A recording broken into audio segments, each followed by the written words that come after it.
Great radio stations across the land, joepags.com, Facebook, Twitter, Instagram, email. It's all right there, plus the live video feed. It's the Joe Pags Show. Really glad to have you here. Glad to have this young lady on, Maria Copeland from James Madison University, soon to be at James Madison University, but you're from campusreform.org. How are you?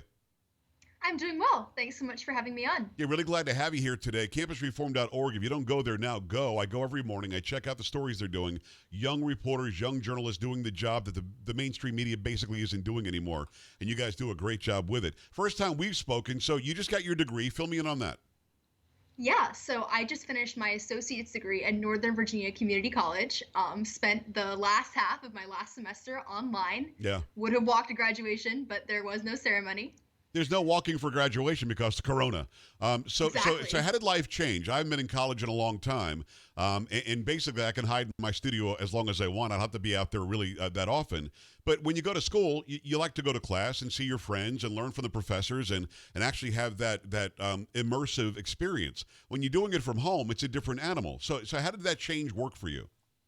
Oh man, it was totally a culture shock. I was super involved on campus in my last semester. I was serving in student government. I was involved in a number of leadership organizations, actually, had a number of positions on campus. And then it was all suddenly gone. And we honestly did not know how to adjust to doing things online. So I ended up working pretty hard with the honors program at my school to make sure that we were still connecting with students, that we were still keeping in touch, because it was super challenging. Her name is Maria Copeland from campusreform.org. Go follow her on Twitter at Maria T. Copeland. And it's Copeland is spelled exactly how you would expect it to have been. So you don't see your friends as much as you did, but I'm gathering, I understand that you guys still have technology and you probably stay connected. What is everybody saying? Do you want to go back to class? Is it time to go back to class? Do you hate being online school? Like I'm sort of a hermit, so I would like online schooling. But if you're young and happening, you probably want to go and mix with the people who are your age and your peers. What is everybody saying? Oh, I think mostly people just want to get back to class. I think Zoom classes were not at all popular. I think everyone in general in the world is pretty fed up with Zoom right now. But I think students are especially over the video conference options. Have you ever been in a Zoom call or a Microsoft Meetings call where people don't understand you can see them? I guess there were viral videos where one girl's going to the bathroom, somebody else is half naked under her sheets, and some guy's just wearing boxer shorts and a nice shirt. I mean, how long does it really take? You guys are young. You were brought up with technology. I can understand if I screwed it up, but I mean, somebody your age, you know there's a camera facing you, right? Yeah. I know at least in one of my classes, we were just not required to have video on, and maybe that's the best way to do it. Yeah. On the other hand, video sense. on keeps you accountable to pay attention, so that's valuable as well. Yeah, I like that there's a technology and a tool out there to do it, but I think every once in a while, I'm with you. I'd rather go back to class if I were young and happening. Let's talk about some of these stories you guys are covering at campusreform.org. Cancel Yale. This is something you don't see that often on social media because Yale would be part of the woke crowd. They'd be canceling something else. But I guess you're saying the conservatives actually went after Yale. What happened? Yes. So on Saturday, Jesse Kelly, who's a conservative activist, I know he's Jesse, a Marine good guy. veteran, and former congressional candidate in Arizona. So he started a nationwide Twitter trend on Saturday by tweeting out some information about Yale that is not all that attractive.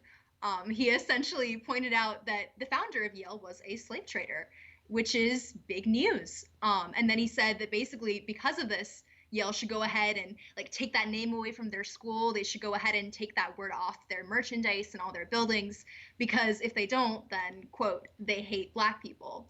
And this is pretty important because we're seeing this trend on campuses right now where colleges are moving to take down their monuments and rename all their structures and their institutions, because if they don't, then it's not showing respect to the Black community. It's not going to happen at Yale, though. It just like Jimmy Kimmel hasn't been fired yet. And here's what I mean. Roseanne was fired and lost her entire career and all the characters she created because of one tweet. She was gone within 24 hours. That's it. Career over. Jimmy Kimmel is on a 2-month vacation now. He's still getting paid by ABC. And Black Lives Matter, I saw this quote a little while ago, is saying, we forgive him. Yeah, he was just trying to be funny back in the day. Not a big deal. So if you're left, you're going to be okay. I don't think Yale is going to be changed, but that's sort of what you and what you're reporting and what Jesse was doing. Let's look at the hypocrisy for a second. It doesn't really matter whether you're a slave trader, whether you're a Democrat, Confederate soldier, or general. If you're on the left today, you're going to be accepted.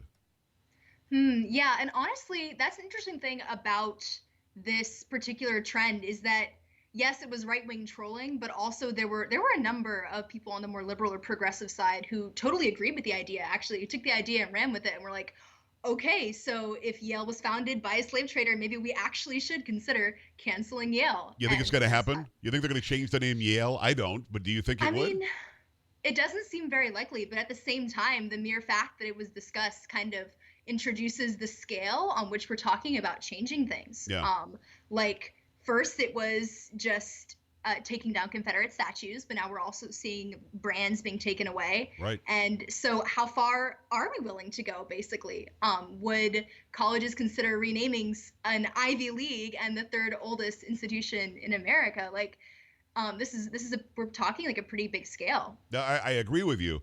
Let me ask you this though: as a young person who's still in school, are you guys learning history at all? I mean, just to me, it seems like these far left-wing progressive professors are purposely not telling you history. And here's what I mean: these Confederate statues are up all over the place. There are also Union statues, and there are abolitionist statues, and there are statues to presidents that owned slaves at some point. But there's a reason why they're all up. There was a ceremony when the monument was unveiled. There was a coming together on both sides where there was some sort of agreement saying, okay, we will show reverence to people on both sides. Are you guys being taught that at all? Or are you only being taught South bad, Confederacy bad, Union good, North good? That's it. There's no in between. Well, I'm not sure about how that plays out on college campuses, but that's definitely the messaging that's going out right now, just in general, on social media and across the world, that we need to condemn what aspects are made of the Confederacy. No, no, And I understand. I'm just wondering, when you go to history class, are you learning true history or are you learning somebody's subjective view of history? I mean, probably depends on the school. I mean, I took Western civilization at college, which maybe illustrates the problem as well that we're Yeah, not I always got you. studying U.S. history. It's Maria Copeland. Go follow her at Maria T. Copeland on Twitter. And really enjoy having you on from campusreform.org. UGA Marching Band will no longer play Gone with the Wind. Because if you play, well, I guess, Terrace theme from Gone with the Wind, you're a racist. Is that the story? Yeah, basically. So the acting director of the band at UGA announced that they're going to replace what's the band's signature piece, Tara's theme. That's been their traditional piece, and they're replacing that in light of, I think he described it as the current social climate, which is to say that this is essentially an offensive piece. And this is offensive not just because of the music specifically, it's because it's the instrumental overture to the 1939 film Gone with the Wind.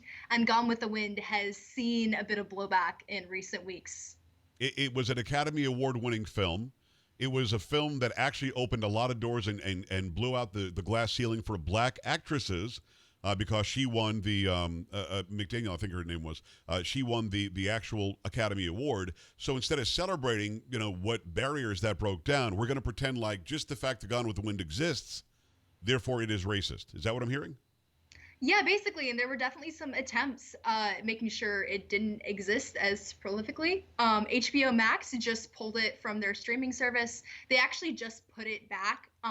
They're introducing like a discussion that will open it, that will kind of explore the racist portrayals and things like that, and redefine those. But yeah, so the portrayals of African American figures was not considered politically correct. Well, it wasn't politically correct. That's true, but it was appropriate for a film that was based in 1860 something. You couldn't Exactly. portray black people as Jay-Z today, as a billionaire, because it didn't exist back then. So, again, I think that we're aligned on that. It's just dumb that they're dropping the song. It is Maria Copeland from campusreform.org. Make sure you go to that website like I do every day. Supreme Court ruling is benefiting 200,000 plus DACA students. What are DACA students getting out of the fact that the Supreme Court stopped the Trump administration from dropping DACA?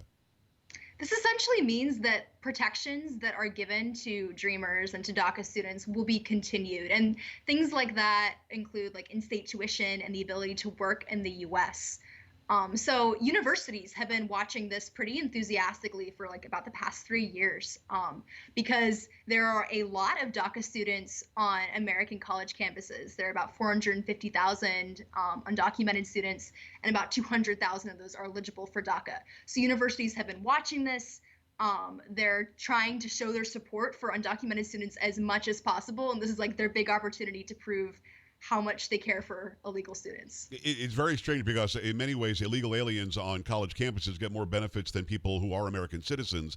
In-state tuition for people who are here illegally, and if I change states to go to school, I don't get in-state tuition or a break at all, and I'm a citizen. What's also interesting is that I don't think the colleges are teaching the fact that Trump actually offered up 3 times the number of DACA students way back in the day to Chuck Schumer and Nancy Pelosi.